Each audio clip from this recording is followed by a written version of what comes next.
বিশ্ব দরবারে এই মানুষটি এখন হিরো অব দ্য এশিয়া। তার জন্য মার্কিন প্রশাসন চিন্তিত, তার জন্য পেন্টাগন চিন্তিত, তার জন্য দিল্লি চিন্তিত, ইউরোপীয় ইউনিয়নের সকল রাষ্ট্রদূতরা চিন্তিত। এবং এই সকল যে তাদের চিন্তার কারণ হলো বাংলাদেশে জঙ্গিবাদ মারাত্মক আকার ধারণ করেছে এবং যেগুলো শীর্ষস্থানীয় রাজনৈতিক দল তাদেরকে টার্গেট করে পশ্চিমারা তাদের নড়াচড়া আগের মতো শুরু করেছে। ইতিমধ্যেই জামাতের আমিরের সঙ্গে ইউরোপীয় রাষ্ট্রদূত যারা আছেন তারা দেখা করেছেন। তারপর মিস্টার ডোনাল্ড ট্রাম্প সংখ্যালঘুদের উপর যে নির্যাতন নিয়ে যে সকল কথা বলেছেন এবং এই চিন্ময় যিনি আছেন মিস্টার চিন্ময় ইসকনের প্রধান, তার মুক্তি নিয়ে ভারত যেভাবে প্রতিক্রিয়া দেখিয়েছে এবং ইসকনের হেডকোয়ার্টার যেভাবে প্রতিক্রিয়া দেখিয়েছে, তাতে মনে হয়েছে যে আমরা একটা ফাঁদের মধ্যে পড়ে গিয়েছি। এখন এই ফাঁদ, এটি কি দিল্লি আমাদের জন্য পেতে রেখেছিল নাকি আওয়ামী লীগ সন্দেহ অনুযায়ী এটা পেতে রেখেছিল? আমার বক্তব্যটা হলো যে যারা বিতাড়িত, যারা পরাজিত, তারা সবসময় এটিতে ফাঁদ পাতবে। দেখবেন যে সকল যোদ্ধা জাতি বা আক্রমণকারী যারা পরাজিত হয়ে চলে যায়, যাওয়ার আগে পুরো ভূমিটিকে বসবাসের অনুপযোগী করে যায়, বাড়িঘর জ্বালিয়ে দেয়, শস্যক্ষেত্র জ্বালিয়ে দেয় এবং জায়গায় জায়গায় মাইন পুঁতে রাখে। 1971 সনে আমাদের সেই পুরো কর্ণফুলী চ্যানেলটিতে তারা এমন মাইন পেতে রেখেছিল যেন ওখানে কোনো জাহাজ ঢুকতে না পারে। রাশিয়ার সহযোগিতা আমরা সেই মাইনকে সব তুলে নিয়েছি বা মাইন মুক্ত করা হয়েছে কর্ণফুলী চ্যানেল। আদারওয়াইজ চট্টগ্রাম বন্দর আমাদের পক্ষে ব্যবহার করা একেবারে অসম্ভব ছিল যদি রাশিয়ার মতো বন্ধু আমরা ওই সময়টিতে না পেতাম। তো এরকম অনেক জায়গায়, আফগানিস্তানে এখনও দেখবেন যে আমেরিকানরা অসংখ্য মাইন পুঁতে রেখেছে এবং সেই মাইন এখনও বিস্ফোরিত হচ্ছে।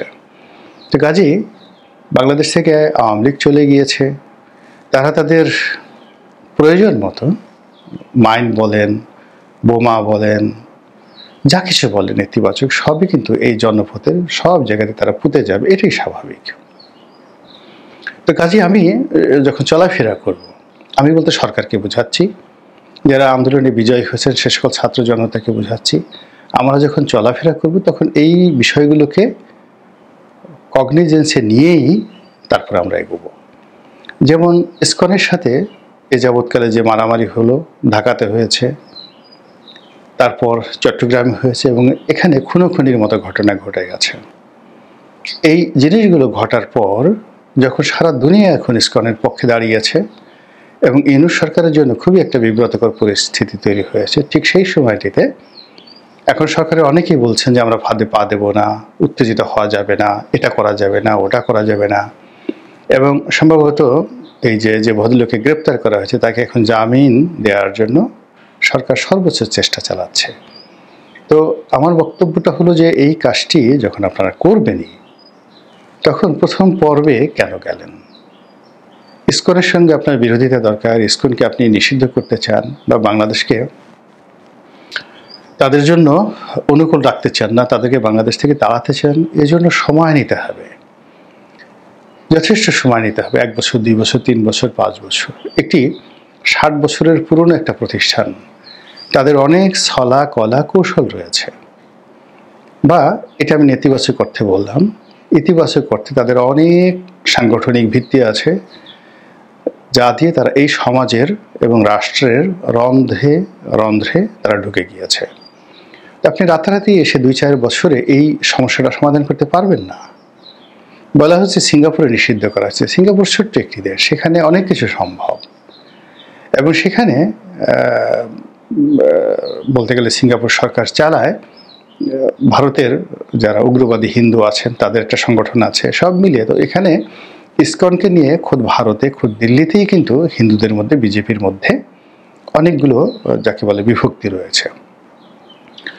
কিন্তু বাংলাদেশে ঠিক ইসকনের সাথে শক্তিশালী কোনো হিন্দু সংগঠন নেই, যেটি সিঙ্গাপুরে আছে, যেটি ইউরোপে আছে, কিন্তু আমেরিকাতে নেই।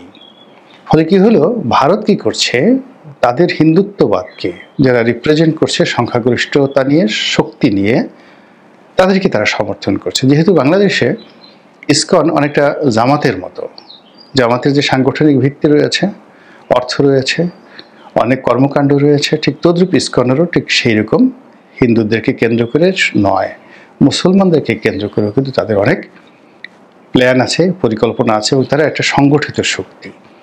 এবং সেই শক্তিটা কতটা দুর্ধর্ষ এবং কতটা বেপরোয়া তারা আমরা এই কয়দিনে দেখেছি।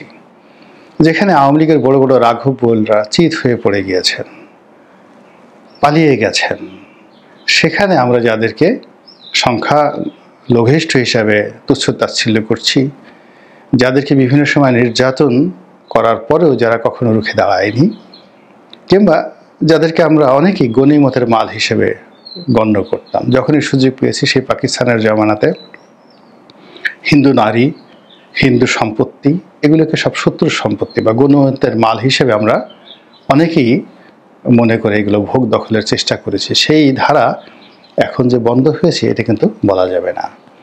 তো এরকম একটি দুর্বল জাতিগোষ্ঠী সংগঠন হঠাৎ করে দাঁড়িয়ে গেল, এবং তাও যেন তেন নয়, এই আন্দোলনের একেবারেই যারা পাদপীঠে আছেন, শীর্ষ পর্যায়ে আছেন, তাদের বিরুদ্ধে যখন তারা দাঁড়িয়েছে, ধরে নিতে হবে যে তারা মরণ কাম্য দেওয়ার জন্য শক্তি সঞ্চয় করে দাঁড়িয়েছে। তো সুতরাং আপনি কোনো রকম প্রস্তুতি না নিয়ে, কোনো রকম পরিকল্পনা না নিয়ে, চিন্তা ভাবনা না করে কেন এদের বিরুদ্ধে লাগতে গেলেন? বহু মাইল হেঁটে তিনি হরে কৃষ্ণ মন্দিরে যেতেন এবং সেখানে গিয়ে খাবার খেয়ে আসতেন, এবং এই কারণে ওই মন্দিরের প্রতি, ওই সংগঠনের প্রতি সঙ্গতের কারণে তিনি সারা জীবন কৃতজ্ঞ ছিলেন। আমেরিকার যে সমাজ, সেই সমাজ আমাদের দেশের মতো নয়। সেখানে সব কিছু সম্ভব।